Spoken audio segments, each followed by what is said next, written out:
Pinalawak pa ng Professional Regulation Commission ang serbisyo nito sa publiko. Ito ay sa pamamagitan ng pagbubukas ng PRC Renewal Center sa mga probinsya. Isa na rito ang Davao City. May report si Vicky De Guzman ng PTV Davao. Opisyal nang binuksan sa publiko ang Professional Regulation Commission o PRC ID Renewal Center sa SM City, Davao. Naganap ang pagbubukas na ito noong Setyembre 21 na dinayo ng iba't ibang opisyales ng ahensya ng gobyerno at ng SM.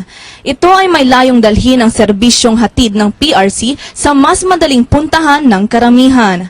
Ayon sa chairperson ng PRC na si Teresita R. Manzala, mas madali na lamang ang proseso sa pag-renew sa SM ID Renewal Center. Dagdag pa niya, mapagtutuunan nila ng pansin sa kanilang opisina ang iba pa nilang mga trabaho. ID renewal system para sa mga nagre-renew, no?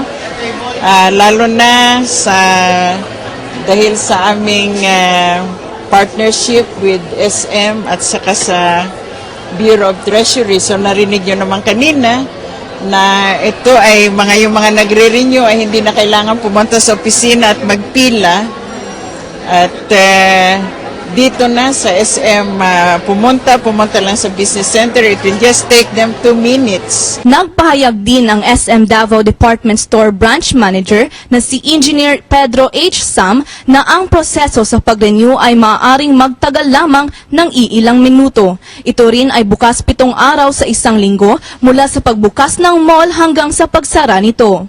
Yung processing time will be more shorter compared to the usual. If you go to the PRC Center, normally it would take more than 2-3 hours, whereas here it will take only 10 minutes. Ang pag-renew ng ID ay mahalagang gawin ng isang profesional. Sa mga anumang transaksyon, ang professional ID ay ang kadalasang hinahanap upang ipresentar.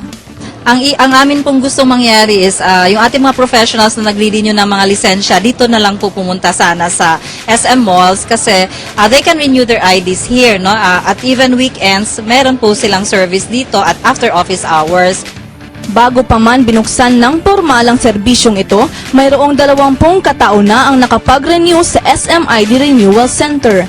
Naabutan pa ng PRC chairperson ang 39 na taong gulang na si Faudzia K. Kamsa na nag-renew sa kanyang ID. Very talaga, magandang kasi sandali lang dito na instead of magsha-shopping ka pa or mag-grocery, tapos kinakailangan mag-renew, madali na lang, dito na lang. Kaysa pupunta ka pa PRC, malayo. Tapos magta-taxi ka pa. Kung dito, convenient masyado. Noong nakaraang taon, nakapagtala ng 33,775 renewals ang PRC Davao. Ito ang pangalawa sa may pinakamaraming serbisyong naihatid. Ang SM ID Renewal Center ay kabilang sa mga Easter recess ng PRC kung saan mas mapapalapit sa publiko ang kanilang mga serbisyo. Para sa Telebisyon ng Bayan, Vicky De Guzman.